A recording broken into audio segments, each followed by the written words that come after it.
What's good with it, YouTube? Converse Perspective. It's your boy Blackwell coming live and direct. And as always, smashing, dashing, slashing, whatever you want to call it, man, with a little bit of energy, man. Let's get straight to it. I'm running solo bolo today, and I got an interesting topic, man. A lot of you guys have been requesting over and over again for me to do something on John Blanco de Sanjo, right? John Blanco. Let's talk about him. When I hear the name Blanco, I think back to as a kid, as a juvenile, hid in the county jail. I think of one of the main resources for manufacturing and producing KJ, which is also known as PCP. He was a man at one time. You know, in fact, the federal government labeled him the Blanco organization when they ended up indicting him in the early 90s. John Blanco was born around 1965. Hit the prison system around 1984.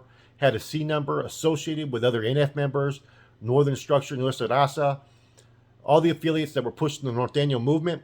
He associated with a lot of those C's at that time and a lot of those bros. So much that he is one individual that you can classify as he was never an NF member, but his association at one time with the NF was so strong that you almost looked at him like a full-fledged member. He had that much influence that he would sit there on meetings. He would, pay his dues to the NF for protection and for them to collect debts and plug them with dope. And he was very resourceful. He was a team player. He knew how to play his position. And at the same time, he was able to expand his enterprise in San Jose in the late 80s and early 90s. As a kid going to juvenile hall, Boys Ranch, his name rang out there. Everybody used to talk about the Blancos, the Blancos. There's other families that were mentioned, like the Palacios and Spencers at that time, but the Blancos were the prime individuals out there that were pushing the PCP. And San Jose has always been known as KJ capital all the way back to the late 70s, early 80s, man. And, for those down south, man, it's a little bit different. Down there, you guys have that liquid form. Up north, they have the powder form. You know what I'm saying? And so let's take it back a little bit more about his relationship with the NF, okay? Like I said, this individual had so much influence, man. He was working with other NF members like Skip, Pony. He let Pony and all them in on his operations. He also was able to put a green light on an individual named Anthony Weasel Herrera, who he believed was telling on his drug operations. Skip and them were actually going to take this individual out. And then I guess Weasel caught word of it and ended up telling on Skip. Skip reported that to Lucky. And then Lucky Shelton, as we all know, and Tarekki ended up killing Weasel. But see, that's the type of impactful individual John Blanco was, man. He was around. He's still alive to this day. He's been around for a long time, and had so much pull for the assistance that he provided the NF at that time in the 80s and 90s. He was almost looked like a member, that he was able to sit in on NF meetings and discuss issues that were going out there on the streets. And so this was around the same time when Lucky was out there, Dump Truck Chavez, Silencio, Huevos, Benquillo, all these individuals, Cripple Jerry, Eddie Vargas, all these individuals from way back in the days when the NF had all those hits that were going on in the early 90s. And I think that contributed to him ended up being indicted in 1992. Him, along with 24 others, I believe, including Leo Reyes, and as well as Robert Lee Mares, Ponyboy, who was originally from Dakota, but had such a strong relationship where he would go back and forth from San Jose to Dakota and had such a strong relationship with Skip that he was in San Jose a lot. Apparently, him and about two others were caught with about 70 pounds of PCP around in 1992. They all ended up getting indicted on the federal indictment around 1992. I've heard people in the comments that were in the feds, and I've talked to people who were in the feds with Pony, and they say, well, he wasn't recognized as a C. Pony has been a C, from my understanding, for years. He was what you would call an undercover C at one time. Him, along with a few others that were recruited around the 80s and 90s, were what you would call UCs, undercover carnals, right? If he wasn't a C, George Lucky Mendoza, who was an NF member, would have never been hit in San Quentin in 2002, I believe around, I want to say April or May of 2002, he was removed and hit off the yard by two Ensolados. Lucky was an NF member.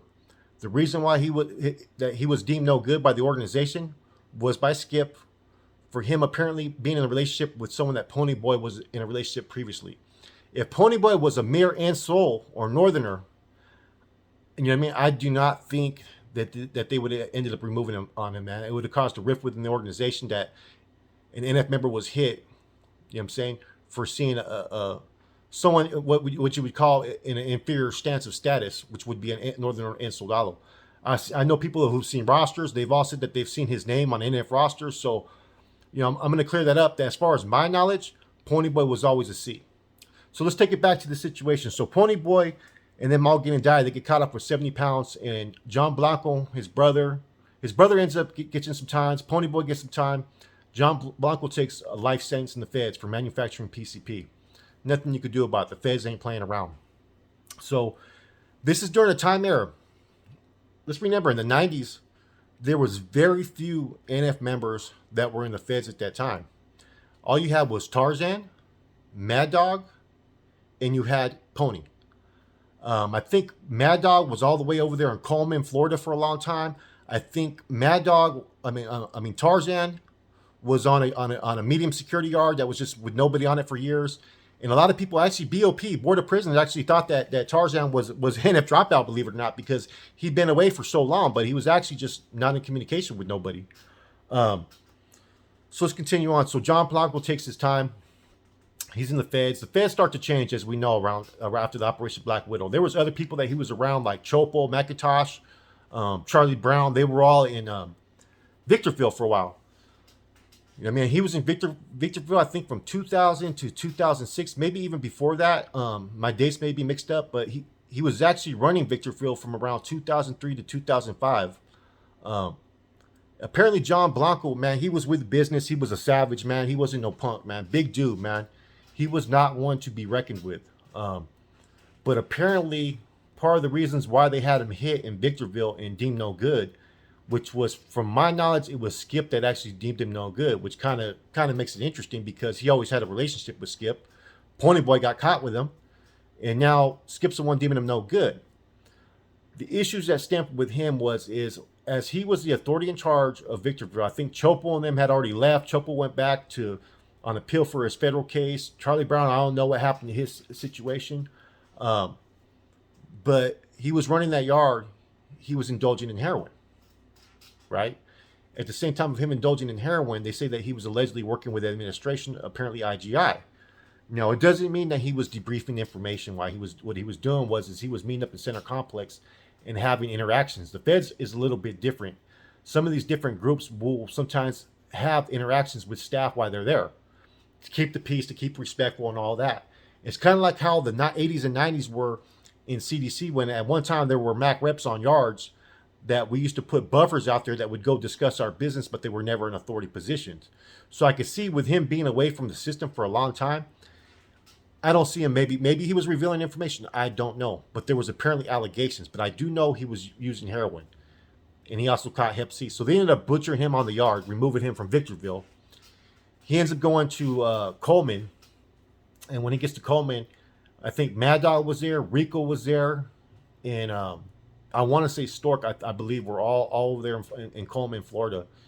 And he was going to plead his case. You know what I mean? When he got there, as soon as he got there, they butchered him, though. He didn't even have a chance to go reach out to these individuals when he got there. He was butchered up off the yard. And from there, what the feds will do, right, is after you've been removed a couple times by your own people, you've been butchered, they're going to finally sit there and say enough's enough. You don't have to even PC or debrief. They're just going to move you to a non-designated, non-designated yard that they have there. I think it was a yard in Indiana they moved him to. And from there, he did his time. And see, there was a lot of people from San Jose that were doing Fed times. They were uncomfortable about this. You know what I mean? John Blanco, in a lot of people's eyes, was a legend. You know what I'm saying? And he was a beast, man. The dude was no punk, man. I mean, he was on yards, man. He was ready to fight over TVs. If you weren't giving the Norteños respect on the yard and acknowledging them, he wasn't just one that was going to send some soldados to go do it. He would go handle it himself. And I think what ended up happening with him, you got to remember, man, this is a different time era. When Skip and all these individuals, Spider, Corny, Happy, all these different individuals hit the feds. These guys had been in the feds for about 12 or 14 years. They were accustomed to functioning to a certain level. They had established things in the feds that may be different than other facilities. Skipping them changed it. They brought the whole new chain of command procedures. They brought the no drug policy procedures, all these different things that a lot of old timers back in the 80s and 90s, man, who are listening to me can confirm that if you were just a regular Northern Norteño back in the 80s and 90s, they were getting got it out on the yard. It wasn't a violation. You weren't getting removed for it. That was common. You know what I mean? I seen it my first term when I was in the county jail. You know what I mean? I was there with C's on where they were giving us fucking clavos of dope and said you could do whatever you want with it. You can use it, sell it, or give it away. This is your household issue. I got that from actually from Chuco when I was with him in 6B back in the days. And so he comes from that era. You get what I'm saying? To where you could do what you want as a Northern Norteño as long as you're ready to uphold your responsibilities on the GP yard, pay your debts, and handle your business. You were able to function like that back in the days. It was a little bit different time era. You get what I'm saying? He's from the 80s. He hits the system in the 90s. Now all these new implementation changes makes it ironic that he was deemed no good 2006 as soon as these individuals hit the feds. You get what I'm saying? It's from there he ended up. I think it's a place in Indiana, Tierra something, Huate, Hate. I don't know. You guys can correct me. I don't know the facility, but that's the information that I got, man. And he just was there. He went from there on that yard, man. But I don't know, man. It's hard to really calculate what went wrong in his situation, man. You know what I'm saying? Was it that he felt like that he had that much respect coming from the NF for all that he did? Because he was very serviceable. You know what I mean? Don't get me wrong. It was a relationship that worked both ways. He utilized the NF, and the NF utilized him. You know what I mean? He was contributing dope. He was contributing money for protection, and the NF were doing him services. If someone owed money, the NF were handling it. If someone needed to go, the NF were handling it. That's how much power he had. And I think being locked up in the facility and being away and not having that type of authority or jurisdiction or respect from the NF, man, made him feel a certain way about it, man. Apparently, this man has paroled in December of 2020. His brother James got out around 2016, and Pony Boy actually got out, I think, about 3 years ago, man. He passed away as Pony Boy passed away. All these individuals were looking at time, so I'm thinking that they got a compassionate release from the feds. The feds works a little bit different. When you get so sick that you are dying, you get cancer, or you have certain things that are your health is failing, you can file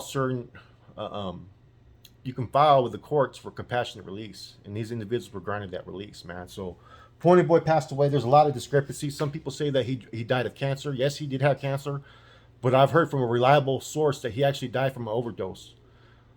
I can't call it. I can't question it, but this came from a reliable source that actually, is blood kin to Pony Boy. You know what I'm saying? So you guys can take that with a grain of salt for whatever you guys want to see, but this came from someone that actually was a family member.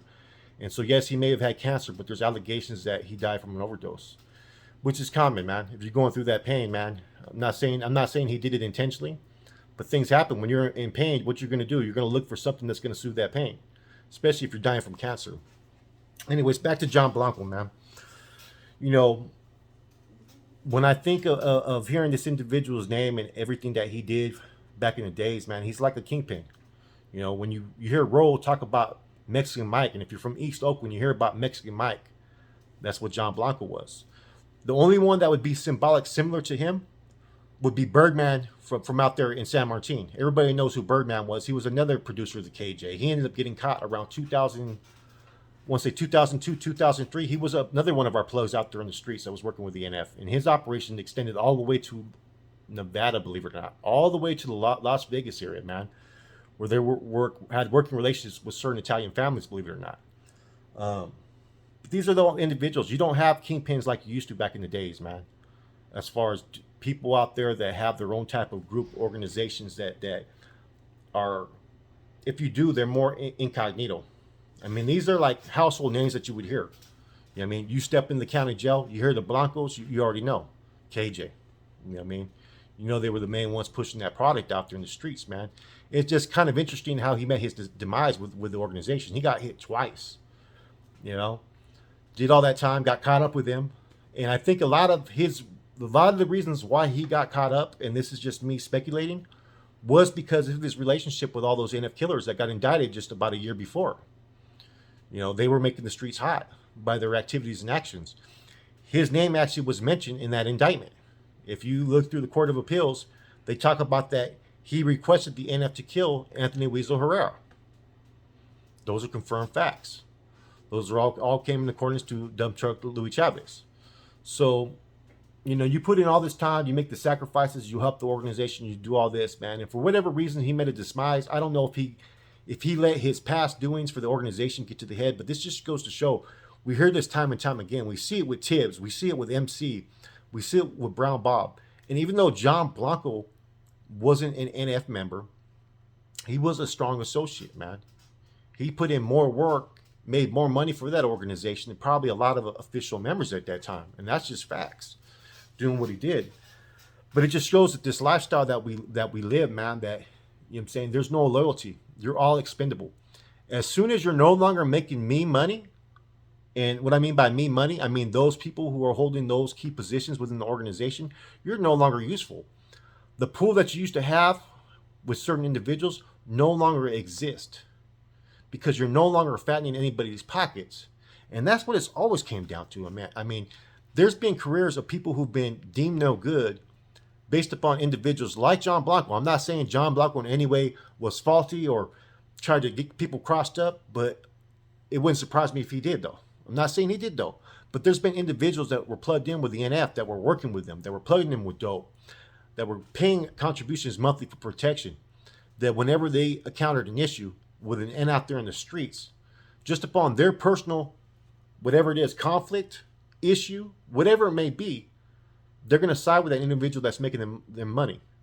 So think about it. Think how many people who may have been deemed no good, not for any political conflict, not for any conflict that had to do with any individual, not even for doing anything wrong, but because someone else that had some type of issue with them decided to run to these individuals that would back their play and have them deemed no good. It happens all the fucking time, man.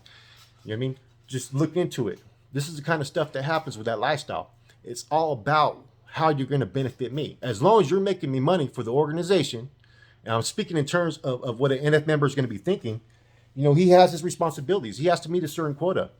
You know what I mean? In order for him to rise through the ranks of where he wants to be and have that ultimate authority, he wants to make himself look good. So what are you going to do? You're going to take care of those who are going to help you reach that goal. It's no longer a we thing. You know what I mean? For the cause, for the organization, to better the organization and build it up. No, it's not about any of that. It's about what you can do for yourself to rise through the ranks, because most of these individuals that are involved in this, they have their egos. Their egos are on the table. They become egotistical, and they want to have that recognition that comes with being a badass gangster, with being a badass mafioso, with being a bad member of the organization. These are facts. You can't challenge me on that. Anyway, so this is just a little bit of spill about John Blanco, and I've talked to numerous people that were actually in the feds with him, and even though he got butchered and hit, man, a lot of people still had a lot of respect for him. He wasn't no punk. He wasn't nobody that you were going to push around. He was a beast. He was with the business, but he still made his demise by the O. And it just goes to show, in the stories that we're showing you, no matter how much you think you may be doing it right, no matter how much you think you may be contributing, you know what I mean? Once you're no longer a value or you're an obstacle in certain individuals' plans of operations, you're expendable. You know what I'm saying? Or as soon as you speak up and try to do the right thing, you're expendable. No one cares about what you did yesterday. I know they say that time and time again. We got to go through your career, your grade, everything that you've done throughout the years. But none of that means anything once you present yourself as an opposition. Once you become a detriment on anybody's functions, right? Therefore, you become a threat. You're an obstacle. You have to go. Get rid of them. And it's as simple as that, man. Anyways, this is your boy Flacco, man. This is just a little spill, man. Everybody's been requesting, man. I wish I had a little bit of more information on the Blancos. I think I covered it basically in a concise form or fashion. Like I said, I was a kid hearing this name. Everybody knows John Blanco. Legends out there in the streets, man. Legends. When you think of the Blancos, they're legends. Anyways, I'm out. Hope you guys have a good one. It's your boy Flacco. Arato.